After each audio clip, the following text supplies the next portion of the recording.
Estou procurando. Estou procurando. Estou tentando entender. Tentando dar a alguém o que eu vivi e não sei a quem. Mas eu não quero ficar com o que vivi. Eu não sei o que fazer do que vivi. Eu tenho medo dessa desorganização profunda. Não confio no que me aconteceu. Aconteceu-me alguma coisa que eu, pelo fato de não a saber como viver, vivi uma outra. A isso quereria chamar desorganização e teria a segurança de me aventurar, porque saberia depois para onde voltar, para a organização anterior.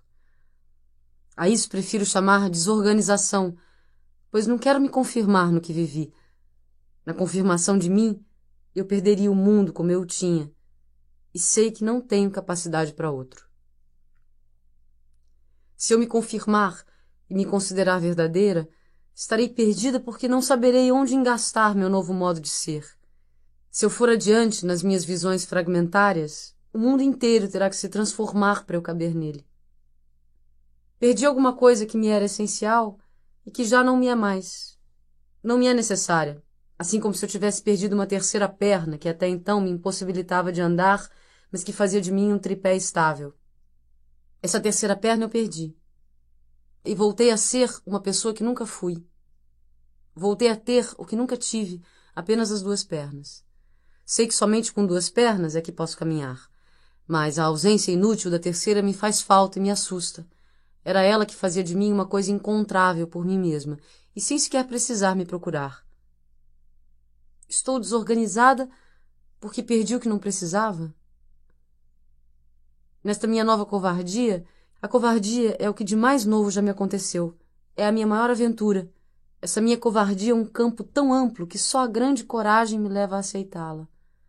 Na minha nova covardia, que é como acordar de manhã na casa de um estrangeiro, não sei se terei coragem de simplesmente ir. É difícil perder-se. É tão difícil que provavelmente arrumarei depressa um modo de me achar, mesmo que achar-me seja de novo a mentira de que vivo. Até agora achar-me era já ter uma ideia de pessoa, e nela me engastar. Nessa pessoa organizada eu me encarnava, e nem mesmo sentia o grande esforço de construção que era viver. A ideia que eu fazia de pessoa vinha de minha terceira perna, daquela que me plantava no chão. Mas e agora? Estarei mais livre? Não. Sei que ainda não estou sentindo livremente, que de novo penso porque tenho por objetivo achar, e que por segurança chamarei de achar o momento em que encontrar um meio de saída. Por que não tenho coragem de apenas achar um meio de entrada? Ai, eu sei que entrei, sim. Mas assustei-me porque eu não sei para onde dá essa entrada. E nunca antes eu me havia deixado levar, a menos que soubesse para quê. Ontem, no entanto, perdi, durante horas e horas, a minha montagem humana. Se tiver coragem, eu me deixarei continuar perdida. Mas tenho medo do que é novo e tenho medo de viver o que não entendo. Quero sempre ter a garantia de pelo menos estar pensando que entendo. Não sei me entregar à desorientação. Como é que se explica que o meu maior medo seja exatamente em relação a ser? E, no entanto, não há outro caminho. Como se explica que o meu maior medo seja exatamente o de ir vivendo o que for sendo? Como é que se explica que eu não tolere ver só porque a vida não é o que eu pensava e sim outra? Como se antes eu tivesse sabido que era. E por que ver é uma tal desorganização? E uma desilusão? Mas desilusão de quê? Se, sem ao menos sentir, eu mal devia estar tolerando minha organização apenas construída. Talvez desilusão seja o medo de não pertencer mais a um sistema. No entanto, se deveria dizer assim: ele está muito feliz porque finalmente foi desiludido. O que eu era antes não me era bom. Mas era desse não bom que eu havia organizado melhor, a esperança. De meu próprio mal eu havia criado um bem futuro. O medo agora é que meu novo modo não faça sentido. Mas por que não me deixo guiar pelo que for acontecendo? Terei que correr o sagrado risco do acaso e substituirei o destino pela probabilidade. No entanto, na infância, as descobertas terão sido como num laboratório onde se acha o que se achar. Foi como adulto, então, que eu tive medo e criei a terceira perna? Mas como adulto, terei a coragem infantil de me perder? Perder-se significa ir achando e nem saber o que fazer do que se for achando. As duas pernas que andam, sem mais a terceira que prende. E eu quero ser presa. Não sei o que fazer da aterradora liberdade que pode me destruir. Mas enquanto eu estava presa, estava contente? Ou havia aquela coisa sonsa e inquieta em minha feliz rotina de prisioneira? Ou havia aquela coisa latejando, a que eu estava tão habituada que eu pensava que latejar era ser uma pessoa? É? Também. Fico tão assustada quando percebo que durante horas perdi minha formação humana. Não sei se terei uma outra para substituir a perdida. Eu sei que precisarei tomar cuidado para não usar subrepticiamente uma nova terceira perna que em mim renasce fácil como capim, e a essa perna protetora chamar de uma verdade. Mas é que também não sei que forma dar ao que me aconteceu. E sem dar uma forma, nada me existe. E se a realidade é mesmo que nada existiu? Quem sabe nada me aconteceu? Eu só posso compreender o que me acontece, mas só acontece o que eu compreendo, que sei do resto. O resto não existiu. Quem sabe? Nada existiu. Quem sabe me aconteceu apenas uma lenta e grande dissolução. E que minha luta contra essa desintegração está sendo esta, a de tentar agora dar-lhe uma forma? Uma forma contorna o caos, uma forma da construção à substância amorfa. A visão de uma carne infinita é a visão dos loucos. Mas se eu cortar a carne em pedaços e distribuí-los pelos dias e pelas fomes, então ela não será mais a perdição e a loucura. Será de novo a vida humanizada? A vida humanizada. Eu havia humanizado demais a vida. Mas como faço agora? Devo ficar com a visão toda, mesmo que isso signifique ter uma verdade incompreensível? Ou dou uma forma ao nada, e este será o meu modo de integrar em mim a minha própria desintegração? Mas estou tão pouco preparada para entender. Antes, sempre que eu havia tentado, meus limites me davam uma sensação física de incômodo. Em mim, qualquer começo de pensamento esbarra logo com a testa. Cedo fui obrigada a reconhecer, sem lamentar, os esbarros de minha pouca inteligência, e eu desdizia caminho. Sabia que estava fadada a pensar pouco, raciocinar me restringia dentro de minha pele. Como pois inaugurar agora em mim o pensamento? E talvez só o pensamento me salvasse. Tenho medo da paixão. Já que tem que salvar o dia de amanhã, já que tem que ter uma forma porque não sinto força de ficar desorganizada, já que fatalmente precisarei enquadrar a monstruosa carne infinita e cortá-la em pedaços assimiláveis pelo tamanho de minha boca e pelo tamanho da visão de meus olhos, já que fatalmente sucumbirei à necessidade de forma que vem de meu pavor de ficar indelimitada, então que pelo menos eu tenha coragem de deixar que essa forma se forme sozinha como uma crosta que por si mesma endurece, a nebulosa de fogo que se esfria em terra. E que eu tenha grande coragem de resistir à tentação de inventar uma forma. Esse esforço que farei agora por deixar subir à tona um sentido, qualquer que seja, esse esforço seria facilitado se eu fingisse escrever para alguém. Mas receio começar a compor para poder ser entendida pelo alguém imaginário, receio começar a fazer um sentido com a mesma mansa loucura que até ontem era o meu modo sadio de caber no sistema. Terei que ter a coragem de usar um coração desprotegido e de ir falando pro nada e pro ninguém. Assim como uma criança pensa para o nada. E correr o risco de ser esmagada pelo acaso.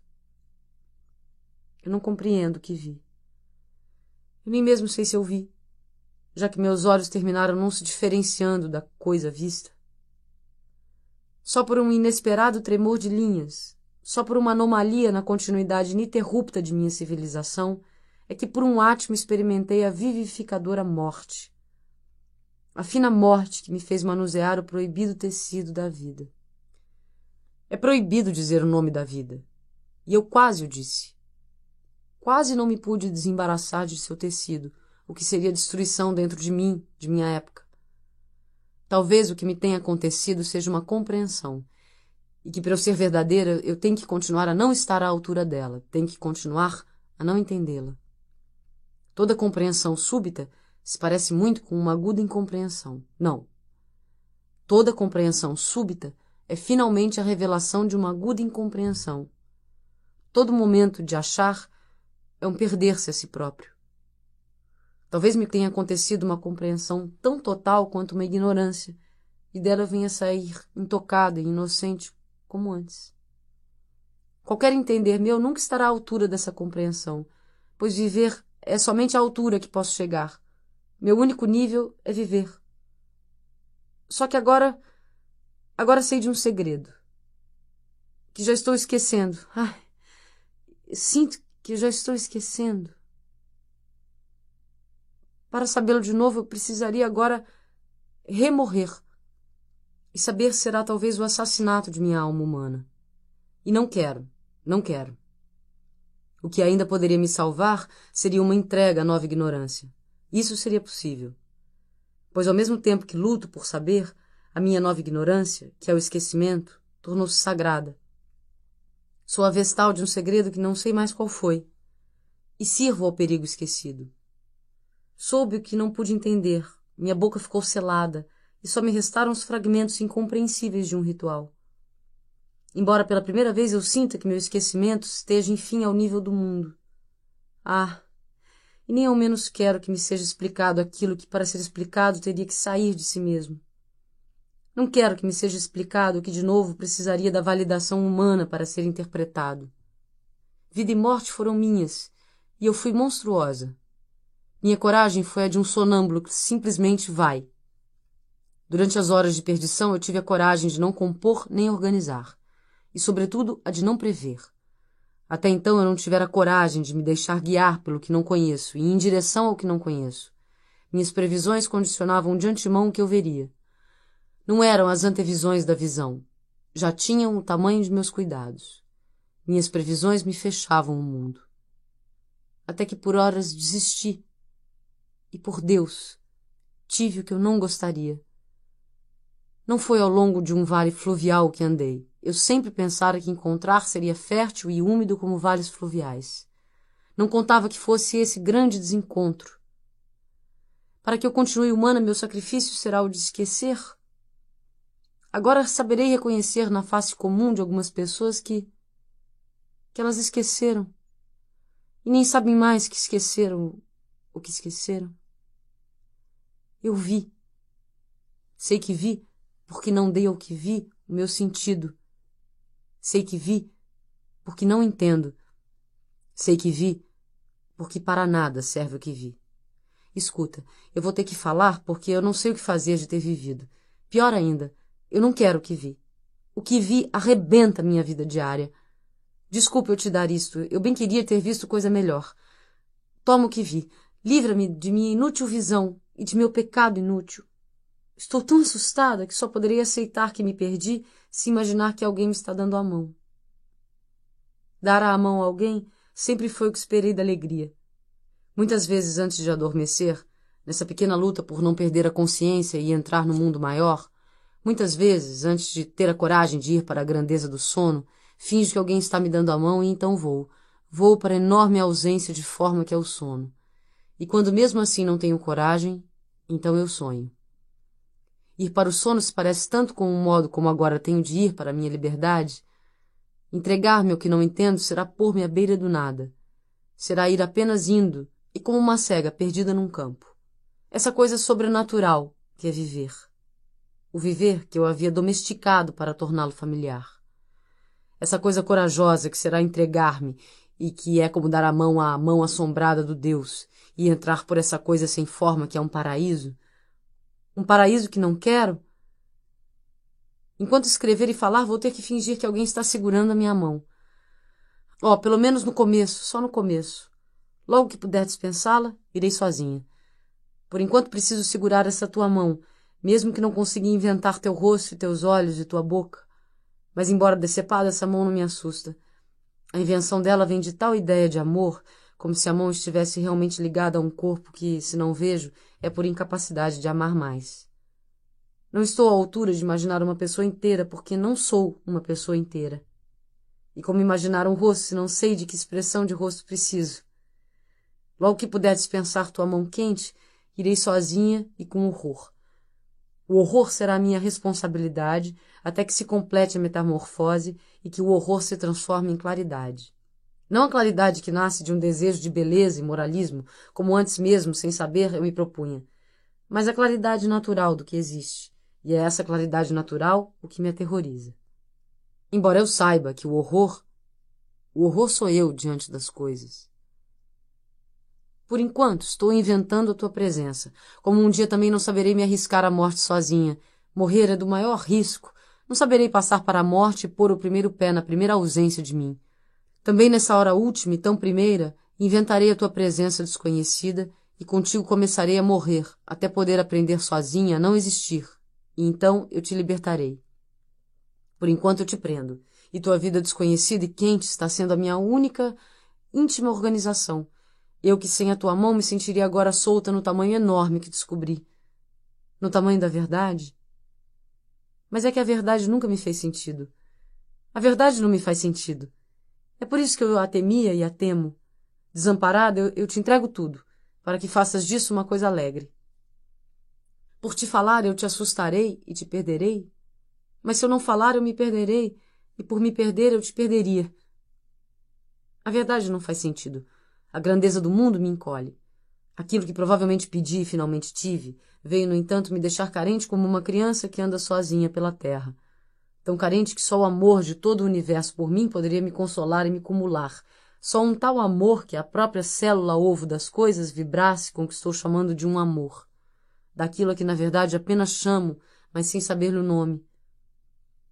Terá sido o amor o que vi? Mas que amor é esse, tão cego como o de uma célula-ovo? Foi isso? Aquele horror, isso era amor? Amor tão neutro que... Não quero ainda me falar. Falar agora seria precipitar um sentido, como quem depressa se mobiliza na segurança paralisadora de uma terceira perna. Ou estarei apenas adiando começar a falar? Por que não digo nada e apenas ganho tempo? Por medo. É preciso coragem para me aventurar numa tentativa de concretização do que sinto. É como se eu tivesse uma moeda e não soubesse em que país ela vale. Será preciso coragem para fazer o que vou fazer, dizer, e me arriscar à enorme surpresa que sentirei com a pobreza da coisa dita. Mal a direi e terei que acrescentar, não é isso, não é isso. Mas é preciso também não ter medo do ridículo. Eu sempre preferi o menos ao mais por medo também do ridículo. É que há também o dilaceramento do pudor. Adio a hora de me falar. Por medo? E porque não tenho uma palavra a dizer. Não tenho uma palavra a dizer. Por que não me calo, então? Mas se eu não forçar a palavra, a mudez me engolfará para sempre em ondas. A palavra e a forma serão a tábua onde boiarei sobre vagalhões de mudez. E se estou adiando começar, é também porque não tenho guia. O relato de outros viajantes poucos fatos me oferecem a respeito da viagem. Todas as informações são terrivelmente incompletas. Sinto que uma primeira liberdade está pouco a pouco me tomando, pois nunca até hoje temi tão pouco a falta de bom gosto. Escrevi vagalhões de mudez, o que antes eu não diria porque sempre respeitei a beleza e a sua moderação intrínseca. Disse vagalhões de mudez. Meu coração se inclina humilde e eu aceito. Terei, enfim, perdido todo um sistema de bom gosto? Mas será este o meu ganho único? Quanto eu devia ter vivido presa para sentir-me agora mais livre somente por não recear mais a falta de estética? Ainda não pressinto o que mais terei ganho. Aos poucos, quem sabe, irei percebendo. Por enquanto, o primeiro prazer tímido que estou tendo é o de constatar que perdi o medo do feio. E essa perda de uma tal bondade é uma doçura. Quero saber o que mais. Ao perder, eu ganhei. Por enquanto não sei. Só ao me reviver é que vou viver. Mas como reviver? Se não tenho uma palavra natural a dizer. Terei que fazer a palavra como se fosse criar o que me aconteceu? Vou criar o que me aconteceu. Só porque viver não é relatável. Viver não é vivível. Terei que criar sobre a vida. E sem mentir. Criar sim, mentir não. Criar não é imaginação, é correr o grande risco de se ter a realidade. Entender é uma criação, meu único modo. Precisarei com esforço traduzir sinais de telégrafo, traduzir o desconhecido para uma língua que desconheço, e sem sequer entender para que valem os sinais. Falarei nessa linguagem sonâmbula que, se eu tivesse acordada, não seria linguagem.